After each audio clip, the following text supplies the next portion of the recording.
How does AI affect the climate? When we think about things we do in our daily lives that contribute to climate change, we think about driving cars, flying in planes, eating red meat. You may not think about using generative AI, but it turns out that programs like ChatGPT use a ton of electricity and water and contribute to carbon emissions. How much exactly is hard to know because the big tech companies don't tell us a lot of details. So at Proof News, we decided to try to find out. Reporter Aaron Gordon spent 6 months working on a 3-part series about the electricity, energy, and water demands of AI.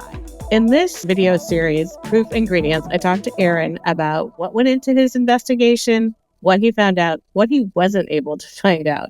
Aaron, welcome, and thanks for joining. Yeah, of course. Thanks so much for having me, Julia. So first, let's just talk about you. You, as a reporter, have been covering a lot of different issues. What was your history with writing about tech and climate, and what did you come into this thinking about? Sure. So for about 5 years before I started at Proof, I had been covering transportation, technology, climate, and infrastructure in various different ways for a couple of different publications, most notably probably Motherboard, which was Vice's tech and science website.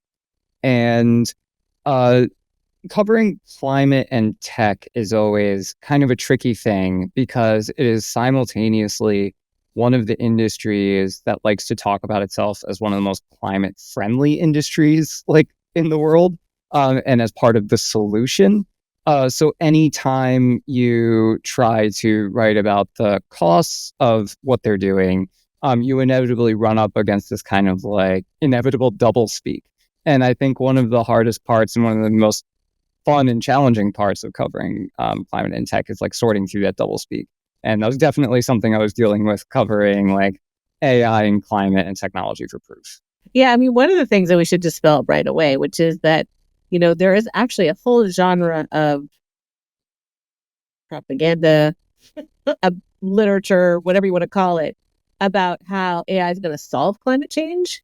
And this is all basically what I would call speculative fiction, but I think it's best to put it aside, right? We were not actually examining those claims. Yeah, I mean, I'm really glad you mentioned that because when I first started looking at like the academic literature on what we actually know about artificial intelligence's climate impact, by far the bulk of the scientific literature is filled with these speculative studies, in many cases funded or produced by big tech researchers, which isn't like that nefarious, right? They're researchers, they publish things like that's not necessarily the problem. But the problem is that, like, to me at least, the problem is that these studies are all based on conjecture and they're all based on hypotheticals of what may be able to be accomplished.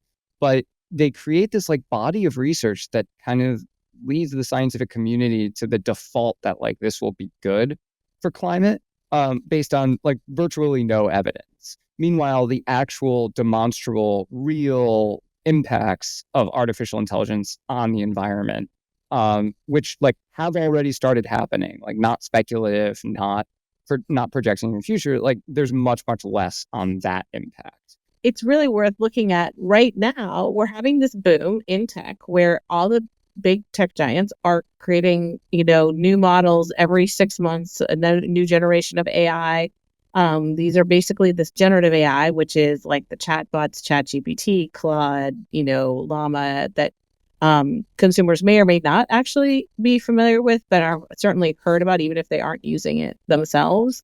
And what we're seeing is that is actually expensive in terms of climate costs. So let's break it down. You looked into electricity, energy, and water demands. So why don't we start with electricity and see what do we know about the electricity demands of generative AI? Sure. So what we know is kind of hard because my brain almost immediately jumps to what we don't know, but I'll try and focus on like what we do know first, which is like we know it uses a lot of electricity to run the servers that these technologies rely on.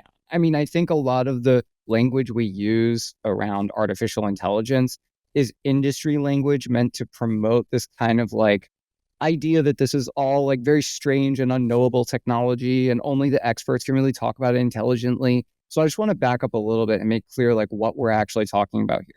We're talking about large computers in giant warehouses um, around the country and around the world, right? We're just talking about big computers when we talk about their energy use. There's a lot of mystification about like what artificial intelligence is, but for like the purposes of this conversation, we can skip that because whatever programs they're running, right? They're on these particular types of chips called GPUs, which are very energy intensive. If you're a gamer, they're very similar to the chips that you've been using for years, but just like basically more advanced versions of them. And they get stuffed into, servers, and then there are hundreds or thousands of servers in this warehouse. And this requires a lot of electricity to run all these servers. And the servers get so hot that they require cooling. And all of this is very energy and resource intensive. Now, when we get into the water part, we'll talk about the cooling a bit more. But to power all of these servers and all of these warehouses around the country, they have to draw from the energy grid.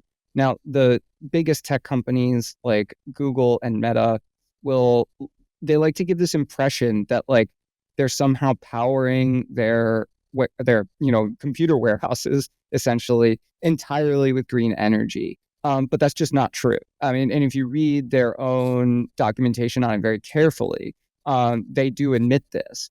But like but basically the how energy intensive it is, you can compare it a bunch of different ways. You can try and compare it to like, the average US household or the average city or like states.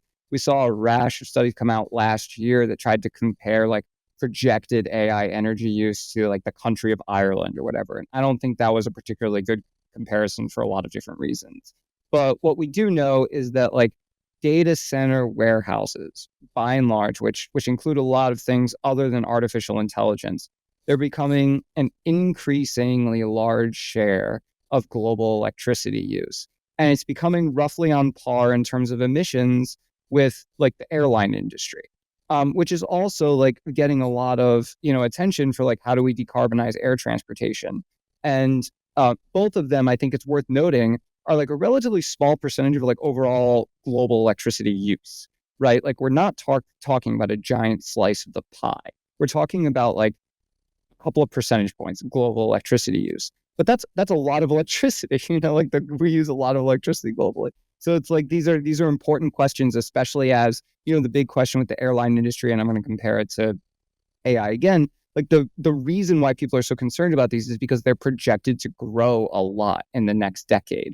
And so people who are concerned about the environmental costs of whether it's airlines or AI, like want to try and restrict that before it gets out of control, before we build so many of these warehouses running off, dirty energy that it becomes a clock you can't roll back. And I think a good analogy for that is what happened with the crypto industry, where they grew so fast and they took over so many they built so many warehouses that like it grew before people even realized what was happening. And now it's a significant chunk of US electricity use as well. For another technology that really is so incredibly important to our daily lives.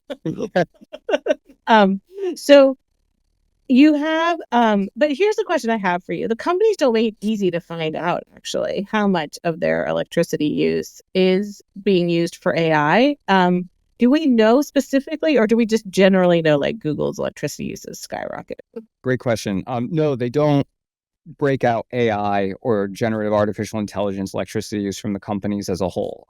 You just have to look at the company's overall electricity use, and you can look some companies break it down by data center. And so this is something Meta and I believe Google do as well, where you can look specifically at like how much electricity each data center is using on a year over year basis.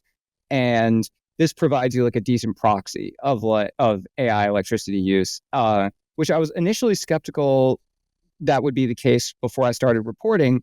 But what I quickly saw is that the rapid increase in these companies' electricity use coincides with their expansion into artificial intelligence. It became very clear very quickly that around the same time these companies started investing very, very heavily in artificial intelligence was also when their electricity use skyrocketed. And I'm sure there are other things going on there too, but experts broadly agree that, like, yes, it's AI that's driving this electricity use. So it's a yes and no type of thing. Like no, companies don't specifically say how much of their electricity use goes to artificial intelligence, but we can make reasonable assumptions to conclude that most of their electricity use is from AI. But that's not true of all companies that are heavily invested in AI and all tech companies, like Amazon, for example. Amazon discloses almost nothing about its electricity use. It only started reporting its electricity use at all as a company in 2022. And so at the time I was reporting this, because of the lag in environment in how companies report their environmental goals, there was only that one data point, which wasn't helpful at all. And Amazon as a company does so much more in terms of, just like its lines of business than Google and Meta do. So it's a lot, you can't break it out by lines of business if they don't tell you, essentially. So that made them almost impossible to say anything useful about. So it does vary by company as well. Yeah, and it's worth pointing out that you're working off of voluntary disclosures, right? There's no law that requires them to disclose this. These are these environmental sustainability reports that I believe they just do because they want to look good to the world, or I'm not sure. Tell me. So when Google first started doing environmental sustainability reports, and I think Apple too, like a long time ago, they were essentially just glorified press releases. They were nice glossy reports. They had almost no useful information in them. They would report a couple of random data points, but it was mostly a promotional material. Here's how good we are for the environment type of thing. And look, if companies are doing good things for the environment, they should tell people about it. I don't have that's fine. But the problem is, as you say, there's no disclosure requirements around this stuff. So independent researchers have to essentially work through these promotional materials to try and get useful information. And that's where you start running up against a lot of challenges as a researcher or a reporter, because companies will generally only disclose information they want the public to know. And so if they have bad news to share, it's pretty rare that they're going to be very transparent about bad news. They might put it in there, they might bury it, they might, massage the numbers to make it look a little different. They might change the metric to one that makes them look better and is obviously bad. These are things that I dealt with, especially in water use, where there's a lot there. Where let me back up. So electricity use, there actually has become some kind of like international standard on at least the units that they have to report them in, which does make it easier to compare across companies. But for example, water use, there's absolutely no standard around even the units they're supposed to use to report. So some do like metric tons, others do billions of gallons, just like across units. So it's just like even just that little kind of voluntary standardization doesn't exist in some very important areas. Wow. And so essentially you're doing some sort of forensics on these sort of voluntary disclosures, but then you also really looked at the literature that independent researchers had done. And it seems like it's not that easy for independent researchers to do this work either, because they can't get into the data centers and measure anything. What was it that you found that was like the most reliable there that you could work from? Yeah, I mean, independent researchers run into the same problems we do as reporters. They don't have like some secret back channel to technology companies being like, "Hey, can I see your electricity bill?" Like generally they're working from the same stuff we do. There are exceptions, obviously, like researchers sometimes form partnerships with companies, like that exists, but I didn't see anything like that in the terms of like, overall electricity use or energy efficiency or that kind of thing for any studies that I thought were particularly useful for the investigations we were doing. The one exception I will say, and I think this is actually pretty noteworthy because it highlights the evolution or almost devolution of change within AI research, which is before, like a couple of years ago, the fall of 2022, all of a sudden, like everyone was talking about AI. It was in all the publications. It was like, it suddenly blew up. AI research had been around a lot longer than that. These companies had been researching AI in one form or another for decades. The kind of like recent, I would say, generation of AI research, looking at like large language models and that type of thing that we're seeing proliferate now, started around 2017, 2018, when it really started blowing up. And like, that's when we see the energy use skyrocket too for these companies. And at that time, a very common thing that researchers were doing was measuring the electricity requirements, essentially how much electricity they consumed in training their models. And when they would publish research on what these models could do, they would often include how much electricity they used in training the model as part of that kind of like uh, scientific research, that body of research they were growing. And this was incredibly useful when looking at how much electricity it uses to like create these models. And as we talk about in the videos and the stuff we publish for proof, like that's only a small part of the electricity consumed by AI models, but it kind of tells the story of how initially disclosure on the environmental front was really baked into like the scientific research of what they were doing. And I don't think they were doing this for environmentally conscious reasons. They weren't doing it because they were like super concerned about the environment or whatever, although maybe some of them were. But the fundamental reason they were doing it is because it's expensive to use all of that electricity. And so creating a more efficient model that could be trained using less electricity was better business. And it was a more impressive result if you could get the same, quality model for less electricity usage.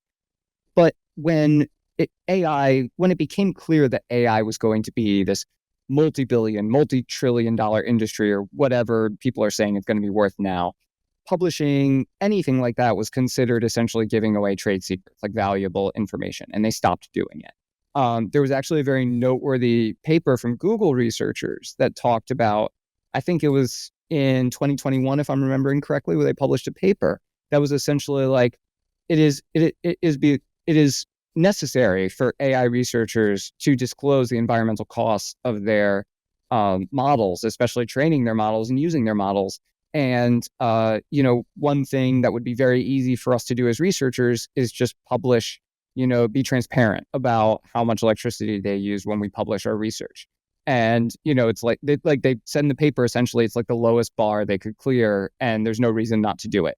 And then they haven't published any such information since. So like somebody higher up in the company got a hold of that paper and said, no, I don't think so. Yeah, I think it was just like, that was a different time in AI research where it was just not this like, global arms race essentially that it's become now. And there was a lot more openness to, I think this is something you've probably run into a lot in your time as a reporter too, where like there are like there's almost like a pre and post phase of any technological research. The pre phase, when it's just a bunch of nerds tooling around who really want to like build something, and they very much buy into this idea of like a scientific community, like furthering, like human progress or whatever, and they consider like the exchange of ideas a key part of that process, and they're real believers in the scientific process and the scientific method.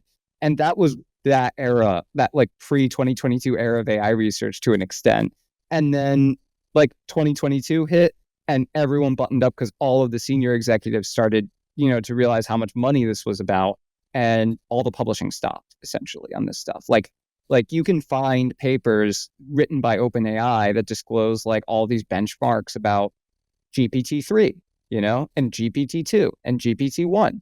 But nothing on 3.5 or 4. It's like because those came out after the big boom. Yeah, right. I mean, that is, and so that's one of the big challenges for really assessing this is getting any sort of real data. It sounds like you had the same challenge with water. So talk about water usage. What were you able to find out and how, and then what were you still missing? Yeah, so water, you run into a lot of the similar challenges as electricity, plus the added challenge that like there's even less standardization around just like norms and reporting this stuff. Companies also haven't been reporting water usage for data centers for as long as they have electricity. The water usage concern is a bit newer than electricity usage. But yeah, to back up and just explain why water is important here, I mentioned earlier that these servers, you're running thousands of these servers in a warehouse, and they generate a ton of heat, gets really hot, and the company, you need to cool the environment to cool the servers so that they can keep running, and they don't overheat. And there are various different methods of cooling servers. One of them, and the most commonly used one, is to basically pipe water like through and around the servers, and that cools them down. And you can reuse water. The water generally comes from the local water supply to cool these servers. It can cycle through. It depends on the facility, but usually around 4 times before the water itself gets too hot and can no longer, and it gets, mineral buildup and that kind of thing from just like running through the pipes. And then in most cases, it then just gets put like back out into the water supply, which means like into like the local stream or river, or just piped back through, the same conduit pipes that it's running in to begin with. And, in most cases, it'll then forward onto a water treatment plant. That's in most cases how it works. There are lots of different facilities that operate differently, but yeah. So, why is water usage important? Well, obviously, like with climate change, water use is becoming a much bigger concern in many places around the world. Obviously, using water in places with droughts is really, really bad, and these facilities use so much water that it can actually have a noticeable impact on the available water supply in a local area. So even on a short-term basis, if a watershed is experiencing a water shortage, that having like a major uh, data warehouse or data center there can have, or many data centers can have a noticeable impact on the local water supply. And then obviously in the long run, like we just, as many places that people live are experiencing water shortages, it just begs the question of like, is this the best use of the scarce water supply that we have? And I think a lot of people, probably including Mutual Company, would argue that it probably isn't. So what I was able to find out about water use, again, like some companies report this better than others. Meta is actually one of the most transparent in terms of its water usage. Google is also fairly transparent in its water usage. Amazon reports almost nothing. Fortunately, there has been some independent research on this subject that made it easier to do this research than if I was having to kind of do it all myself. There's a researcher and a research team out of UC Riverside that has been looking at the water usage of data centers generally for more than a decade. And they've published some excellent research, both on AI and also on data centers more broadly. Because before AI became such a hot thing, like data centers still existed, obviously, but they used less power hungry chips called CPUs. If you use a computer, it has a CPU. And these are just generally less energy intensive. So they haven't been quite as big of a drain on the electricity supply or the water supply than AI data centers need to be. And so, yeah, through a lot of their research, I was able to get some really useful data on how water usage has increased even more than electricity usage through like this AI era. And so that was a huge help. Yeah. And also, we have an interview with one of those researchers that will also be running on this channel. So anyone who's watching, stay tuned for that. I do want to mention there's this sort of famous thing that people might have heard about, every time you do a query in AI, it's like pouring out a bottle, like a bottled water. And that stat, which I think is not actually per query, but per like 10 to 50 queries, comes from that UC Riverside paper. And we'll be diving into it with Dr. Wren later on. That was actually the stat that that was the fundamental question at the heart of like the research I was doing into the water question. I wanted to find out if that stat was true because I'd heard it a lot. And it's not that I didn't believe it as much as I just thought it was a pretty fantastic claim. And I just really wanted to know if it was true or not. And like so much else with this is kind of a challenge, I would say, with any type of like climate reporting, which is the details really matter. The details of and you can get a wide range of results depending on what exactly you're looking at, or like what type of facility you're talking about, what type of computer chip you're talking about, what kind of cooling mechanism does it use, how efficient is its is its electricity processing, what types of servers are it's using. Like all of these questions affect these kind of bigger questions, like how much electricity is AI using. And so these become, essentially the details really matter. And so like with the water bottle question, it was another thing where I was like, well, it's certainly true for some facilities, like the least efficient facilities, but it's not true for the most efficient facilities. And so how do you kind of present an answer that gets at this nuance without being so bogged down in details that you just lose people entirely? I know. And the problem is, who knows, right? Like, you don't know when you're using AI what type of data center it's being sent to, right? So there's no way for like anyone to make like an informed decision about like, oh, I'm using one of the more efficient data centers, and so I don't need to feel bad about my energy choices here. Yeah, I even get the feeling that a lot of people at the big tech companies who are working on AI don't even know. It's like it's like if you're training a model, you certainly know where it's being trained, like which data centers you're using. But if I put in a query to Bard or, OpenAI or whatever, like they have many different data centers. And I think it would actually take a significant amount of work to figure out like where any individual query is being processed. Like I don't think that's how the system architecture is designed to work. And it gives lie to this idea of like ethical energy consumption with these system architectures, like as if there's some consumer responsibility in it. Because we can't actually, like, we have one toggle essentially, which is to use it or not to use it. We can't make any other decisions in terms of how efficient we want to be when using these systems.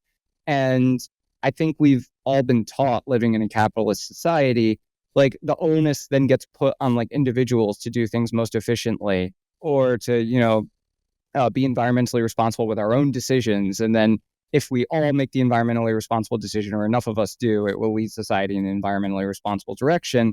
But like, this is a good example of when that's not possible. Because, I mean, I can certainly not use these systems. That's fine. But like, a lot of times I don't even get to choose whether to use them or not. Like Gmail, for example, is consistently putting more of these AI-based processes into the basic function of its email. And so I like move all my email from Gmail, but it's like at some point we're just getting ridiculous with these like consumer choices. Like the fundamental fact is like it's all being done on a level that like we have no switch, we have no toggle. And so it's a huge problem. Yeah, well, now, of course, the companies are going to say that they are basically buying their way out of this, right? Like by buying carbon credits and offsets and water offsets they even have, right? So you also looked into this whole system of like, well, what are they doing to try to like remediate their usage and to move to green energy? How much are they able to do that? Is that actually achievable? So there's been a transition in the way these companies think about it as they have consistently like missed targets. There's been a classic case of moving goalposts. So like 10 and more years ago, these companies talk constantly about carbon offsets. Google famously says it's been carbon neutral since like 2008 or something like that. And what they mean by that is they have purchased enough carbon credits, like building, basically like buying something good for the environment somewhere else to offset the bad thing they do for the environment with their own company operations. And they say they've been evening this out since 2008. There's a whole body of research out there, which comes long before proof news existed, that says that these carbon credits are generally not effective.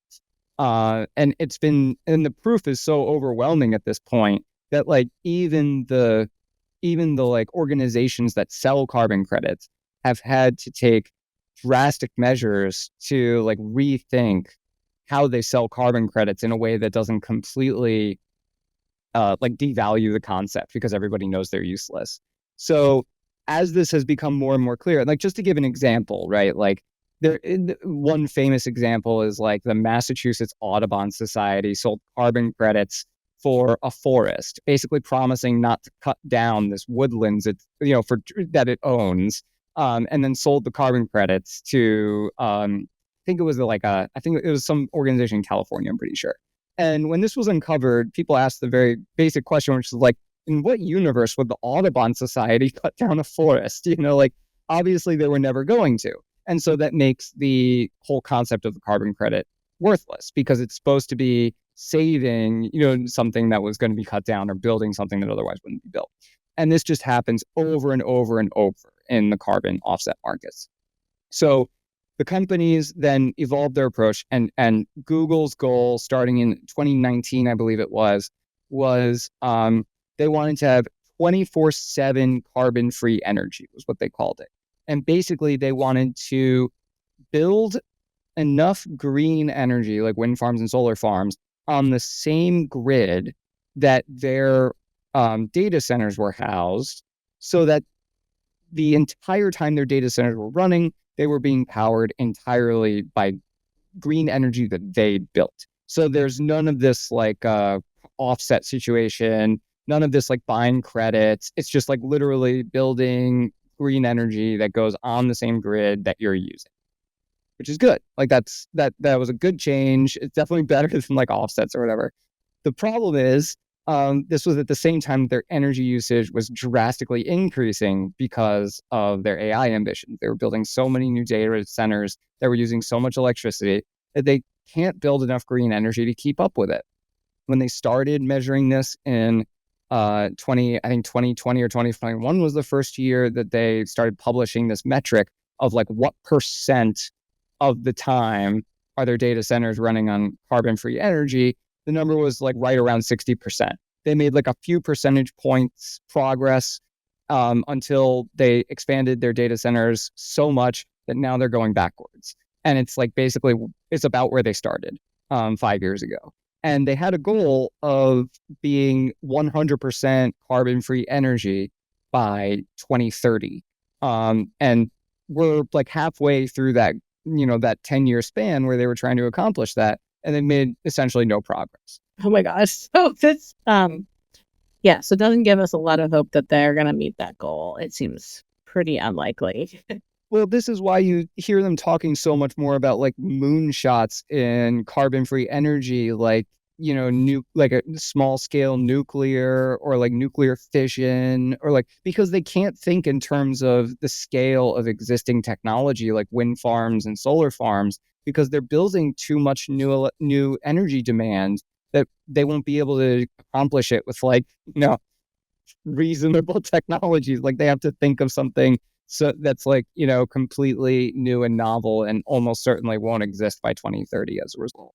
So what is it that you feel like we still need to know to understand more? Because it sounds like you're painting a pretty bleak picture already. I mean, skyrocketing, electricity and energy usage and water usage, kind of struggling to mitigate those through green energy sources. But what more is it that we might not even know, right? Because we have such a limited visibility into this, because we're relying on a few academic papers, maybe, I don't know, a couple dozen, and the industry's own reports. There's one of the biggest things that concerns me is that this is only a tiny picture of overall AI energy usage. When these companies report on their data center energy usage, they're talking about the data centers that they own. Now, there's a whole other category of data centers, which are called co-location facilities, which are built by third-party companies that then rent out the rack space, the data, the servers, to other companies to use. Sometimes, some of this is like, it goes both ways. So like Google's cloud service, Microsoft's cloud service, Amazon's cloud service are their version of this essentially. But then there are lots of other independent companies that do the same thing. And sometimes the big companies rent out rack space from them if they don't want to go through the expense of, building out a new facility, because they're not, maybe they don't think they need the space for that long, or maybe, for various reasons. These companies almost never report their electricity usage in terms of like environmental reports or anything like that. And they tend to also be much less efficient than these big technology company data centers, because it's actually very expensive up front to build an efficient data center. it's much, much cheaper to build an inefficient data center. Anyone who's ever if you've ever gone through the process of building a house, you've probably experienced this, that the upfront costs of making a house very energy efficient will be higher than to just put up a structure that leaks heat and cool air, but just at least as a fundamental structure. So it's the same with data centers, essentially. And we have almost no visibility into the environmental costs of those data centers. There's been some reporting into it, but it relies on a lot of third-party data that there's reason to think isn't complete or isn't, capturing the whole picture. A lot of what we can say about the data center industry as a whole are just estimates. And there's no reporting requirements. So I think that's one of the biggest things is what we're reporting on here is just such a small slice of what's going on overall. And it provides us a window into the most efficient slice. So there's a lot, even this bleak picture I'm painting here is probably even the rosiest part of the even bigger, bleaker picture. Amazing. And we haven't even talked about the manufacturing of the chips, which is its own bleak picture. Yes. Give us a short window into that. Almost all of the chips that are manufactured for the AI industry are made by one company in Taiwan called TSMC. That's the abbreviation. And they report almost nothing about their the environmental costs of all this chip manufacturing. All we know is that the environmental costs are huge. Because this company is such a huge portion of Taiwan's environmental impact that we can just look at Taiwan's environmental impact over the course of the last 10 years and see the impact of TSMC's chip manufacturing in that national data. Obviously, Taiwan's a pretty small country, so that enables us to do that. But it's that's a whole other part that we have very little visibility into, but we know is significant as well. This is all very disturbing. Thank you very much. I do want to just talk a little bit about the fact that this is kind of a unique type of investigation in the sense that it was kind of just analysis of literature and academic papers and interviews with experts. There's no way for us as journalists to really measure. We can't measure any of this ourselves, right? So we don't have firsthand data to provide, and that makes it really challenging just in general for covering climate. And I'm wondering if the way to leave this last question is, in your dream world, what would we have access to have a better handle on this? So before I worked for Proof, I covered a lot in the transportation industry, and including in the automotive industry. I did a lot of work on the environmental impact of vehicles, cars, whether they be electric or gas. And there are lots of different types of reporting requirements for vehicles. It's if you go to buy a car, you can see how many miles per gallon it gets. You can see the, kilowatt hour per mile it is expected to get. Now, obviously, sometimes companies cheat on these standards and they become huge scandals.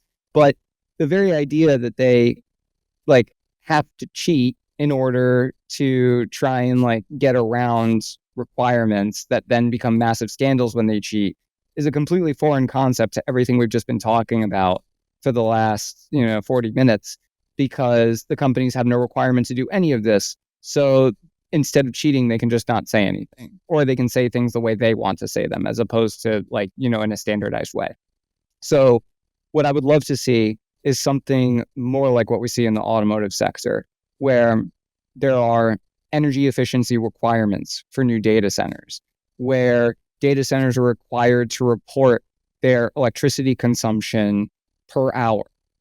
For an entire, at the end of the year, they have to report what was their electricity consumption per hour, per day, whatever makes sense. And I think there should also be reporting requirements on electricity requirements for AI model training and electricity requirements for AI model usage. I don't think energy usage is a trade secret as much as the companies do. I think it's a public interest in the age of a climate crisis that that we're all invested in, and that the public has a right to know where our resources are going. And right now, we do not have that ability. We just can't, like you say, we just can't answer those questions. And I think no company can claim to be environmentally responsible if it's not being transparent about its electricity usage. Well, from your lips to God's ears. I would love to see that too. And I know that there are some people who are trying to push for some sort of Energy Star type ratings for AI. So, fingers crossed that maybe we get some transparency. In the meantime, we have to rely on people like you. So thank you, Aaron, for your diligent reporting and for joining us on Proof Ingredients. Thanks, Julia.